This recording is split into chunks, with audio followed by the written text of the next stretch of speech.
Hello, my fellow Nixies, Nix supporters, and viewers of our broadcast. For those who don't know who I am Prime Minister Austin Nelson of the Kingdom of Nix. I have been Prime Minister of this magnificent kingdom for 5 years now. A position under the temporary constitution is not an elected nor appointed position, but I am happy to be your Prime Minister that actually represents you, the people. Today is my monthly address to the nation. I will be discussing topics that you might want to know or you might be interested in knowing. I will also be discussing the status of our nation, both domestically and internationally. Let's begin with the status of our nation. Domestic statuses. First one is the Nixie National Treasury has not yet been given a location to keep our donations secured, but it has reached to a total of $1,250.84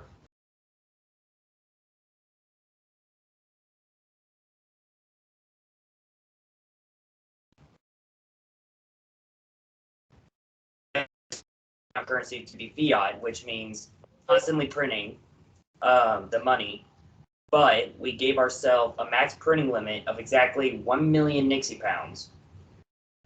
250,000 of 1 Nixie pounds, 250,000 of 5 Nixie pounds, 250,000 of 10 Nixie pounds, and 250,000 of 20 Nixie pounds. Also, forgive me, this is my first executive address, so I will be a little scripted, so forgive me on that one. Bear with me. Once we reach the limit, we stop printing and start circulating the money to try to give it value so the people of Nix can make attempts to use it. However, once we acquire our 9 islands, our Nixie pounds will be backed by gold, silver, copper, and aluminum.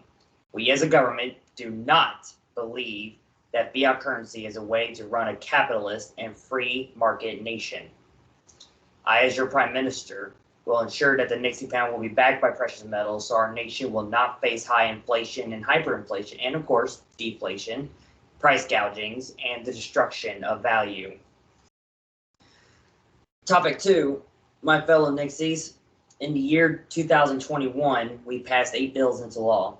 Our very first one involved joining with the People's Republic of Baliga to form a confederation, or a Confederate nation called the Confederation of Nix and Baliga. Now, we understand how everyone feels about the term Confederacy or Confederate. The president of Baliga told me the exact same thing of how he feels about it, and he's from the United Kingdom. But I told him that a federation, which he referred me to previously, is not the same as a confederation. Because he has to realize that if we're going to form a bigger nation, Kingdom of Nix has to keep its sovereignty, so the only way that can happen is to form a confederacy, not a federation. There is a difference. So the Kingdom of Nix is going to create a newer nation, Baliga. We have to ensure the Kingdom of Nix uses our... Yeah, exactly, yeah. See, I didn't even do that without the script. So proud of me. We created the first Confederate Constitution. We had our first Confederate congressional votes on the first flag. And now we have a new flag due to changes in Baliga's flag. Because recently the People's Republic of Baliga changed their flag, so now we have to change the new flag. So the new flag you'll see somewhere on our website, maybe our Twitter. I think that's about it. I don't think it's anywhere else. So you'll find the flag in there. This is the Kingdom of Nix flag, and this is the flag we will always fly, regardless on what bigger nation they were part of or organization. And we are now discussing how we should make our Confederate Congress function in a way on how the Confederate Constitution is written. Both our nations have agreed that in this Confederacy, both Nix and Baliga have the absolute sovereign right to leave and abolish this Confederacy for any reason. We created this Confederacy because we believe it could be a benefit for the Nixie people. Now, we could be wrong, but it hasn't been long enough to be wrong yet. But when the time comes, I hope you, my people, will exercise your 9th Amendment right in the temporary Constitution to challenge us to leave or abolish the Confederation of Nix and Baliga. Topic 3, our second bill. Created our first temporary district, now called counties, for our nation on the mainland of North America. That bill created a path to starting Nixie communities across the regions to bring together every Nixie and Nix supporters to find ways to help each other and to help get our 9 islands to become an actual independent sovereign nation. The third bill gave more rights to the people of Nix to challenge federal laws by initiative petitions and popular votes. It has been amended to the 9th Amendment of the Temporary Constitution. That was the amendment I mentioned. Earlier. The people should have the right to propose amendments to the Constitution and challenge any federal laws that we pass. I, your Prime Minister, passed executive orders to help enforce and secure the 2 bills. One of them is to ensure which citizens own property and which do not, and the ones that do own property. They have created the very borders of the Kingdom of Nix because your property is now under the Kingdom of Nix's jurisdiction. So, let me remind you, we, the government, do not own your property. We currently have over 2,000 acres of land. That's not an exaggeration, we do. It's not the exact amount, but we do have over 2,000 acres of land under Nix jurisdiction. Only 0.23 of those acres belong to the federal government of Nix, and that is the Night Palace where the Queen resides. I plan on proposing to the Queen that we should purchase land in each temporary county to be the county meeting spots that can be used for events, meetings, and town halls. Of course, that will take a minute because that requires money. But if we're lucky, we might have citizens that might just lend us land. Another topic, the 4th bill gave birth to our legislative branches via the unicameral, its first ever procedures on how it should run and how it should function and how it should pass laws properly. Me, Her Majesty, Senator Brenton Ross, have started a mock committee to create a new bill to evolve our legislative branch to be based off of the state of Nebraska's unicameral model. We believe this will benefit the Queendom under both the temporary constitution, which we are in now, and the founding constitution when we have our islands. The 7th bill that was passed by the unicameral gave more procedural functions to the unicameral to help it out function more smoothly, but I will not lie to you. Even though we created this legislative model from scratch, it has not been functioning more than it should. That's why Her Majesty, Senator Ross, and myself are going to create a new bill that will be lengthy, proper, and very detailed with specifics to create a base model for futures to come. The 8th bill gave the unicameral the power to decide which private bank should house and secure our nation's treasury. They have not decided which banks as of yet. Of course, I haven't either. I'm still thinking. We plan on making that decision in their next session on February 12th. Let's see. We have lost citizens along the way to the year 2022, and it is due to reasons in their lives. The things they tell me is because of the federal government and state government screwing their lives over. It may not look like it, but they do have a part in it, with laws and regulations that do not help the people. My fellow Nixies, if you dedicate yourselves more to this movement, we can actually fight against the federal government of the United States, and to do that is to make this country and peacefully secede. We do not exist to complain against the U.S. government, although we do definitely complain. We do not exist to start a war with the U.S. federal government, as some may claim. We exist to help the people everywhere, whether they're far away or not, to the best of our ability. And to do that, by starting this nation, establish a government, and, most importantly, leave you alone. Yeah, leave you, the people, alone.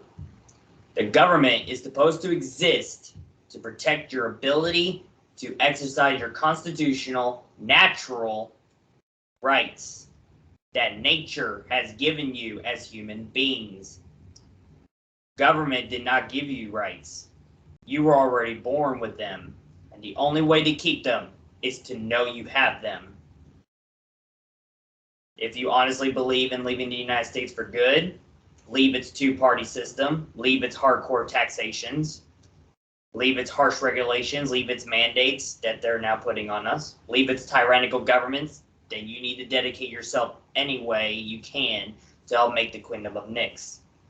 You might have to sacrifice some things in your life to do so. We are here to help you, but we can't help you if you don't help us in return. Another topic, gas prices have surged, inflation has surged, businesses are dying and are leaving. Homelessness is increasing, suicides are increasing, crime is increasing, and it's all because of the federal and state governments. If you want to help the United States, if you believe you can help it out, we do have suggestions on our endorsement list that you can check out and try out that we believe might be the right solution for you. We have plenty of movements in the United States that you can advocate for to help the United States out if you don't want to help the Queen of the Nyx movement. We are gladly, let me rephrase that. We will gladly give you that information. Our endorsement list is available on our document center, and it should be available on our website soon. Now, on to the year 2022. We are now in our second month. The first unicameral session of the year began on January 29th. We are still in the voting process of the laws. For the first time ever, I had to challenge Her Majesty for overstepping her power by giving 2 senators, who are employees of the executive branch, who are appointed by me, who did not attend a unicameral meeting and have not casted their post-session votes in the first 72-hour deadline in accordance to House Bill 8 of the year 2021, gave them a one and only chance to have another 72 hours to cast their post-session votes for the two county petitions and the 5 House bills. So now the new deadline for them is February 4th. Now, obviously, as I make my video today is February 6th. So I'm just going to go ahead and let you know the news now. Only 1 out of the 2 has casted all their votes. So it is official. It has passed all the House Bill 1, House Bill 4, House Bill 5, and the 2 county petitions have all passed through the unicameral. House Bill 1, 4, and 5 are going to the Court of Ministers to be considered whether they are approved to become law or not. And once they do, it will go to my desk and will be officially signed into law. But as of right now, they are in the hands of the Court of Ministers. Speaking of counties, the county residents have made progress in their counties. Nothing major, but it is a happy change that they've done. County 1 is no longer County 1. It is now called Lavender County, named after the lavender plant. Nothing wrong with that. This is the news. I print this script out before sudden changes happen. So County 2 is no longer County 2. It is now called Iroquois County, named after the Iroquois Confederacy. County 3 is no longer called County 3. It is now called Floyd County, named in honor of a person who's still alive, of a World War II veteran who resides on the American side of our border in the county. And no, he has not been offered a citizenship. I could, but some of my citizens are refusing to let some people visit them. So I cannot see him all the time. But I will try my best to get in contact with him to see if he's interested.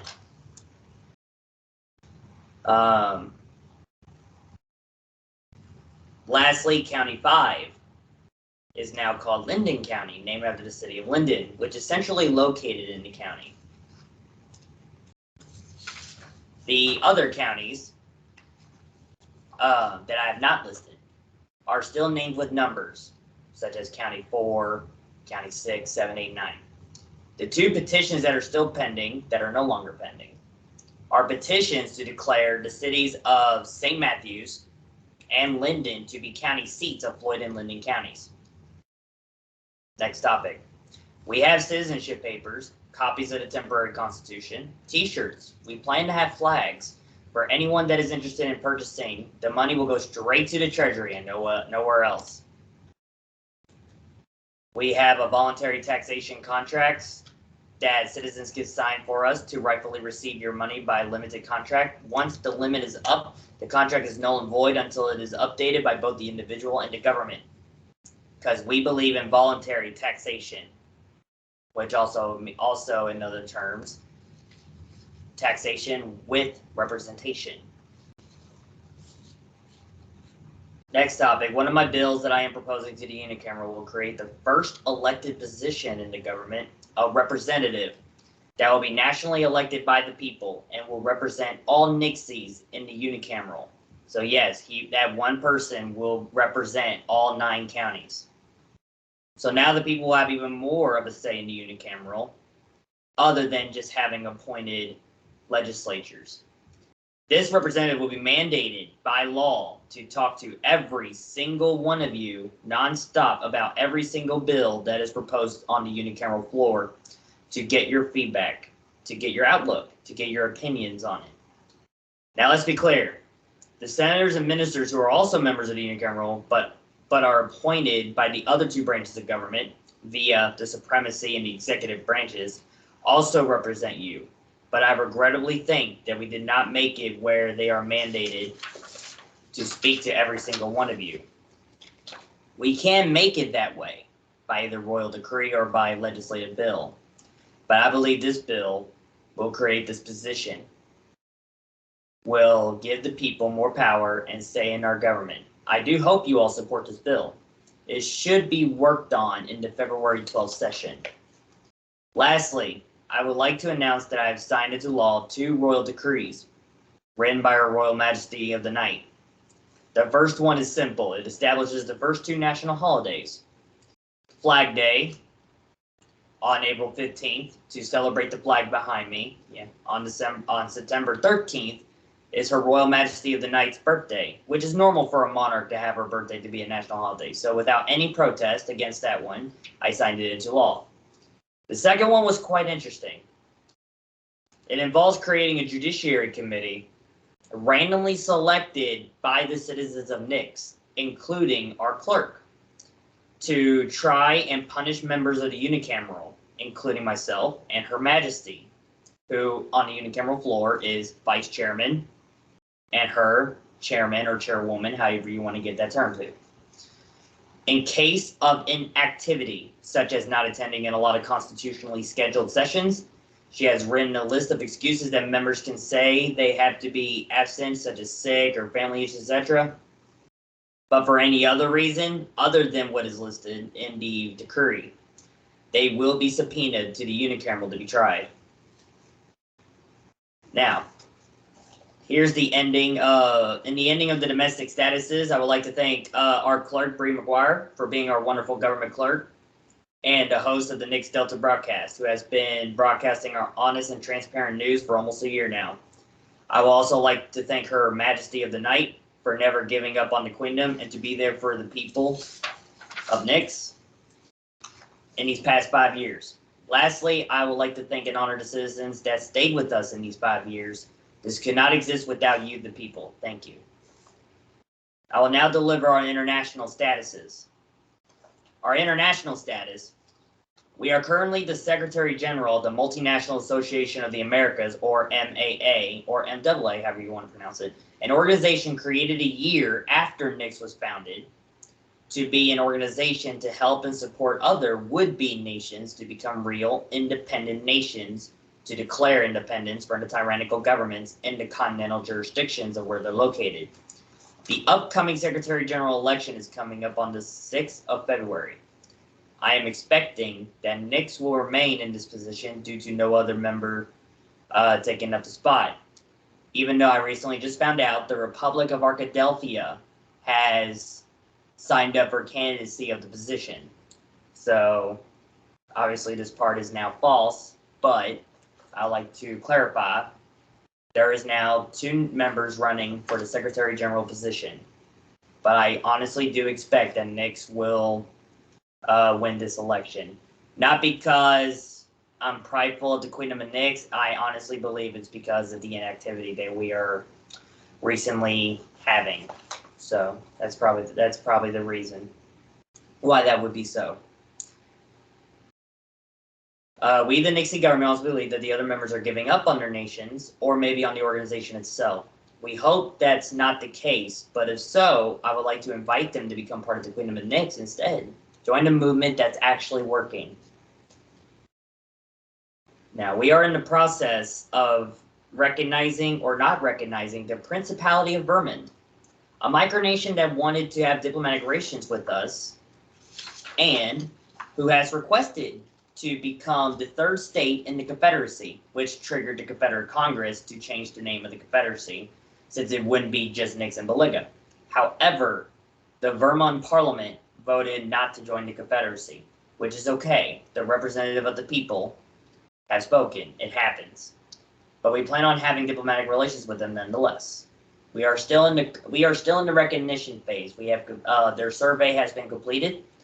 So if the Queen doesn't decide in 2 weeks, which is about maybe 11 or 10 days now, if she doesn't do it by then I decide whether we recognize them or not as either a nation, an independence movement, a dependency, or a fake nation.